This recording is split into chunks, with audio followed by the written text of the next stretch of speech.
Bismillahirrahmanirrahim. Dear students, Assalamu alaikum. I am your maths teacher हाफिज रिजवान अली. आज का lecture start करते हैं. एक्सरसाइज 8.3 क्वेश्चन 6 का B part is to your homework. Next topic है condition at which the line is tangent to hyperbola at a point. देखिए students, यही condition हमने parabola में भी डिस्कस की थी और एलिप्स के अंदर भी डिस्कस की थी. अगर हम हाइपरबोला की कर्व बनाते हैं तो अगर कर्व को लाइन एक पॉइंट पे टच करे तो उसको हम बोलते हैं टेंजेंट लाइन, और उस केस में डिस्क्रिमिनेंट किसके इक्वल होता है? 0 के equal.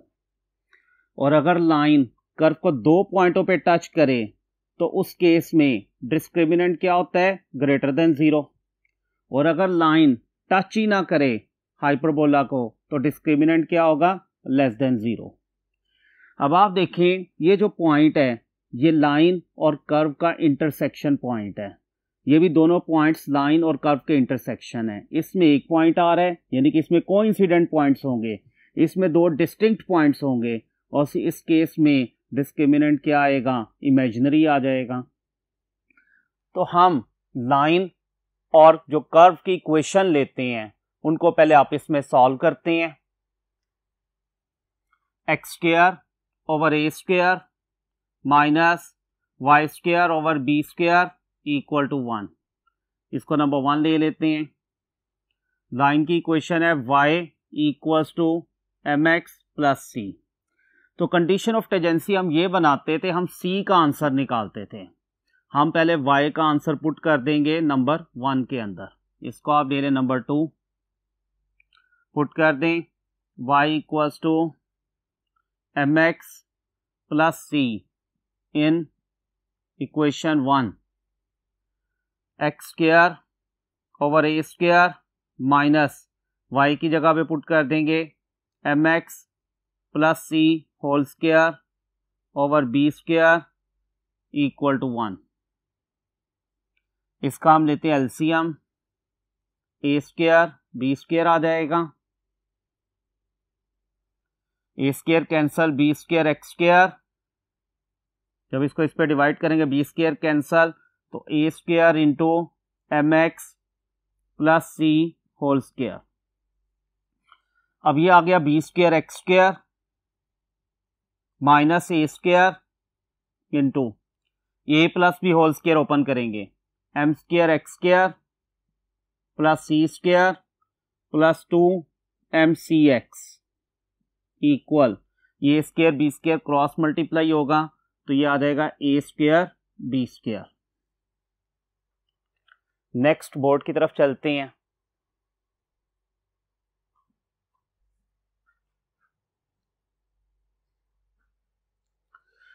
B square X square minus ए स्क्वायर से multiply, A square M square X square minus plus minus A square C square minus plus minus 2 A square M C X, और ये square B square left पे आके क्या हो जाएगा? Minus equals to 0. अब देखिए फर्स्ट टू टर्म्स में से क्या कॉमन आ रहा है? एक्स स्क्वायर कॉमन, बाकी क्या आ जाएगा? बी स्क्वायर माइनस ए स्क्वायर एम स्क्वायर. फिर एक्स वाली term minus 2 A square M C x, इसमें से और इसमें से माइनस ए स्क्वायर कॉमन, बाकी क्या आ जाएगा? C square plus B square equals to 0. अब देखिए स्टूडेंट्स, ये बन गई है क्वाड्रेटिक इक्वेशन. अब इसके रूट्स किस तरह के हो सकते हैं? दोनों सेम आ सकते हैं, दोनों डिफरेंट आ सकते हैं, या इमेजिनरी आ सकते हैं. लेकिन ये सब कैसे पता चलेगा? हम उससे डिस्क्रिमिनेंट से आइडिया लगाएंगे. Which is a quadratic equation in X. The roots of this equation are different, coincident or imaginary according to the discriminant.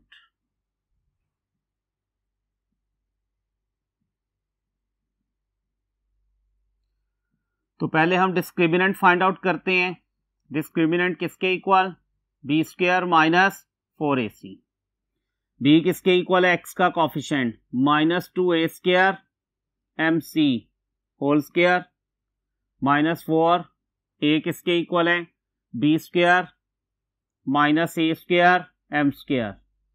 और सी किसके इक्वल है? माइनस ए स्क्वायर इंटू सी स्क्वायर प्लस बी स्क्वायर।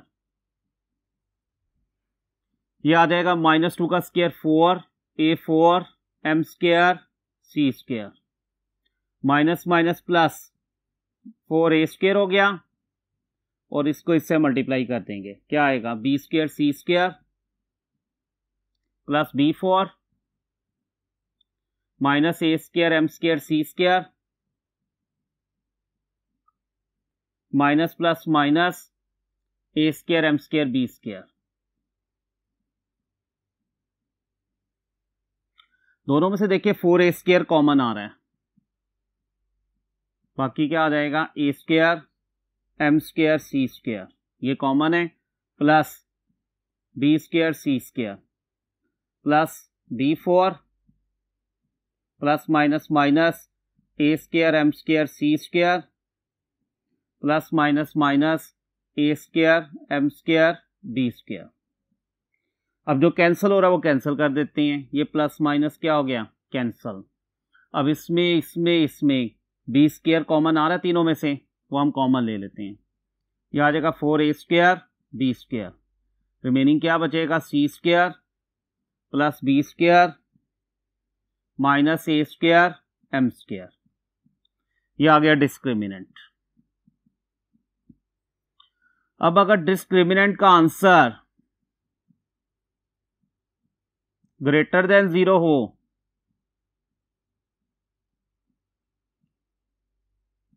तो roots क्या होंगे? Real and distinct. और अगर discriminant का answer negative आ जाए, ये वैसे ही लिख दिया हमने, तो रूट्स क्या होंगे? Roots are imaginary.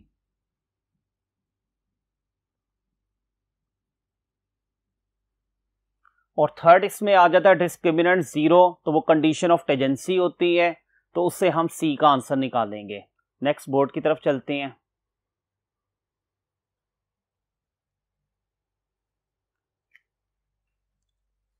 तो discriminant equal 4a square B square into C square plus B square minus A square M square equals to 0 हो जाए, तो रूट्स क्या होंगे? Real and coincident. अब हम इसमें से सी का आंसर निकाल लेंगे। देखिए ए और बी तो 0 नहीं हो सकता, तो C square plus B square minus A square M square equals to 0। Since A भी 0 नहीं हो सकता और बी भी 0 नहीं हो सकता। अब देखें सी स्क्वायर यहां से किसके इक्वल आ गया? ये माइनस उधर जाके plus a square M square, और ये बी स्क्वायर उधर जाके क्या हो जाएगा? Minus B square. दोनों तरफ स्क्वायर रूट ले लें, तो आंसर क्या आ गया? C equals to plus minus square root A square M square minus B square. ये कंडीशन बन गई। देखिए हमने A not zero B not zero लिखा है, इसका मतलब ये है कि जब आपने ये कर्व की इक्वेशन लेनी है तो इसमें ए और बी जीरो नहीं हो सकता, क्योंकि अगर ए और बी जीरो हो गए तो ये अनडिफाइंड हो जाएगा। इस वजह से ए भी नॉट इक्वल टू जीरो और बी भी नॉट इक्वल टू जीरो होता है। तो ये कंडीशन ऑफ टेंजेंसी हाइपरबोला की, ये आपको याद होनी चाहिए। इसके अलावा आप इसकी इक्वेशन लिख सकते हैं स्लो फॉर्म में कि y equals to M X plus C, और c किसके इक्वल निकाला हमने, plus minus square root A square M square minus B square. ये आ गई equation of tangent in normal form. ये आ गई equation of tangent in slope form, which is equation of tangent in slow form।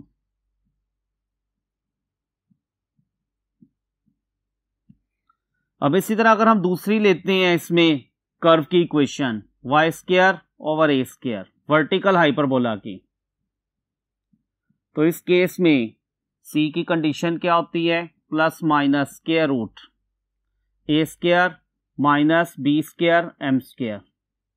तो equation क्या बनेगी, M X plus C plus minus under root A square minus B square M square. तो ये equation of tangent in slope form बन गई vertical hyperbola के लिए। अब हम नेक्स्ट बोर्ड की तरफ चलते हैं।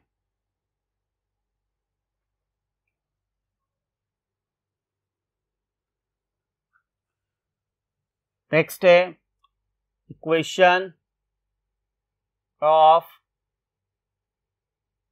Tangent line to hyperbola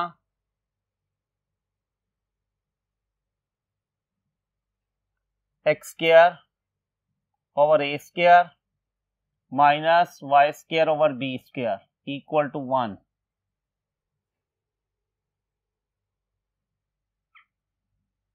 at a point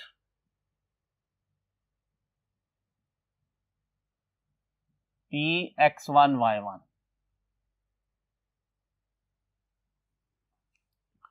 देखिए इसी तरह हमने इक्वेशन ऑफ टेंजेंट ड्राइव की थी पैराबोला के लिए भी और एलिप्स के लिए भी, इसी तरह हम हाइपरबोला के लिए भी करते हैं।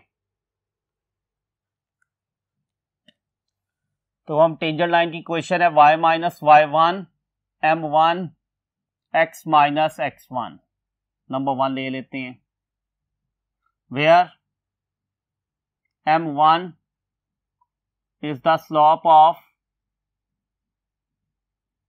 tangent line।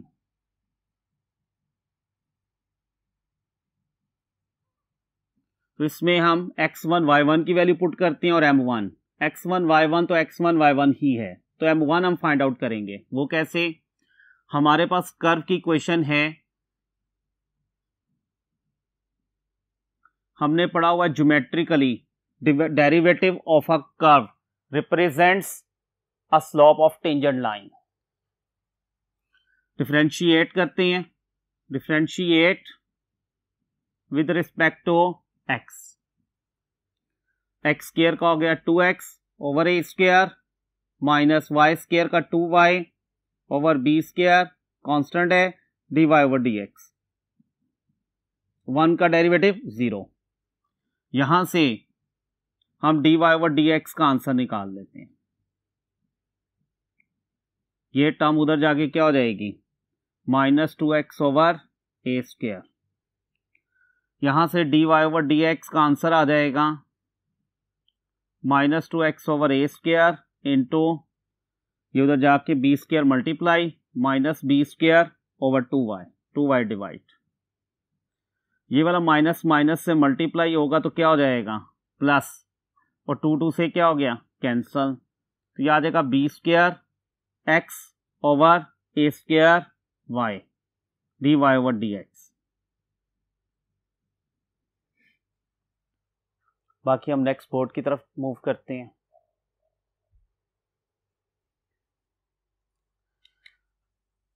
m1 equals to slope of tangent line at the point P x1 y1। तो अब हम x की जगह x1 और y की जगह पे y1 पुट कर देंगे। अब इसकी वैल्यू नंबर 1 में पुट करेंगे, m1 equal b square x1 over a square y1 in question 1। तो वो थी y minus y1 equal to m1 की जगह पे b square x1 over a square y1 into x minus x1, क्योंकि x1 y1 तो x1 y1 ही था, cross multiply a square y1 into y minus y1, ये मल्टीप्लाई करते हैं, b square x1x minus b square x1 square, ये भी multiply a square y1y minus a square y1 square equal, ये वैसे ही आ जाएगा b square x1x minus b square x1 square. ये y वाली टर्म उधर ले जाते हैं, इधर ले आते हैं, ये माइनस है इधर आगे plus b square x1 square minus a square y1 square equal b square x1x minus a square y1y। दोनों तरफ a स्क्वायर b स्क्वायर पे डिवाइड कर देते हैं, dividing both sides by a square b square. Her term को a square b square पे divide, पहले ये लिख लेते हैं, b square x1x over a square b square minus a square y1y over a square b square. फिर इस पे b square x1 square over a square b square minus a square y1 square over a square b square.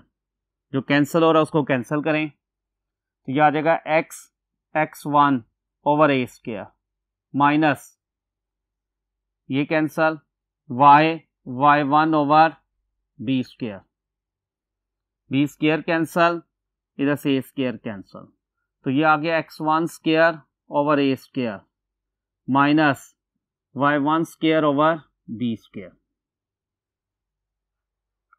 Next board की तरफ चलते हैं।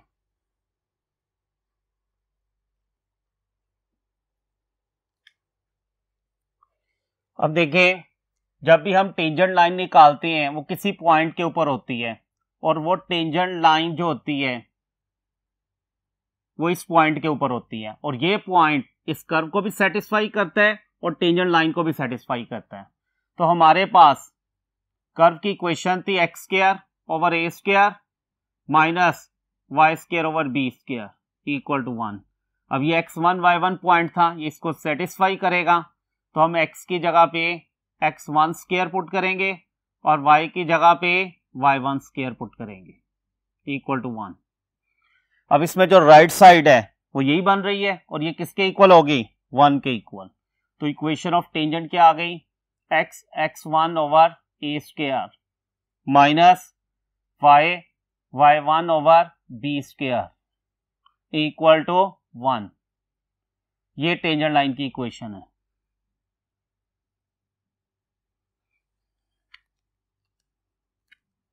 अब हम normal line की इक्वेशन फाइंड करेंगे। Equation of normal line to hyperbola x square over a square minus y square over b square equal to 1 at a point P x1 y1।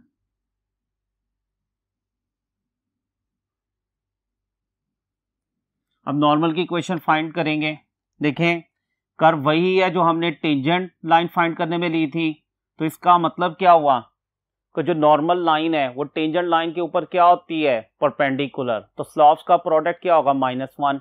तो tangent की स्लोप पता है हमें, तो normal की slope क्या होगी, टेंजेंट की स्लोप का नेगेटिव रेसिप्रोकल ले लेंगे। देखें जैसे ये कर्व है, ये टेंजेंट लाइन है, इसके ऊपर जो परपेंडिकुलर लाइन है वो कौन सी है, नॉर्मल लाइन। तो ये इक्वेशन हम लिख देते हैं, y minus y1 m2 x minus x1। इसको हम ले लेते हैं number 1, where m2 is the slope of normal line।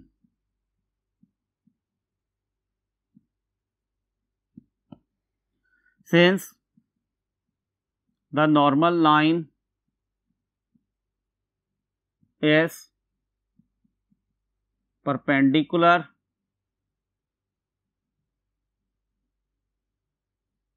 to tangent line,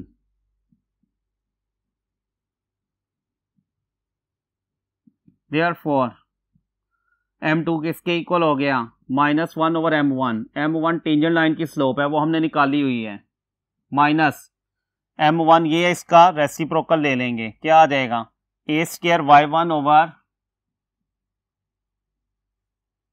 b square x1। Next board की तरफ चलते हैं।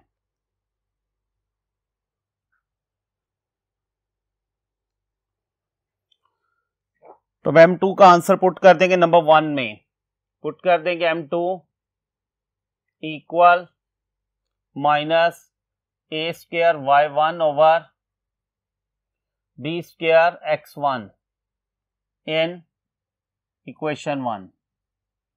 तो y माइनस y1, m2 का आंसर है minus a square y1 over b square x1 into x minus x1।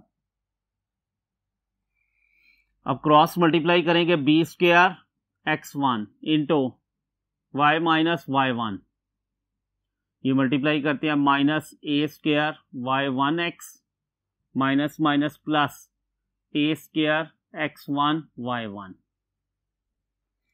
ये आ जाएगा b square x1 y minus b square x1 y1। इसको इधर ले आते हैं, ये प्लस हो जाएगी term a square y1 x, ये प्लस है उधर जाके minus a square x1 y1 equals to 0। Arrange कर लेते हैं, ये आ जाएगी a square y1 x plus b square x1 y। इन दोनों में से देखें कॉमन आ रहा है, माइनस कॉमन आ रहा है और x1 y1 कॉमन आ रहा है, और बाकी क्या आ गया, a square plus b square equals to 0। ये आंसर है, which is the required equation of normal line. Dear students, आज का लेक्चर हमारा कंप्लीट होता है।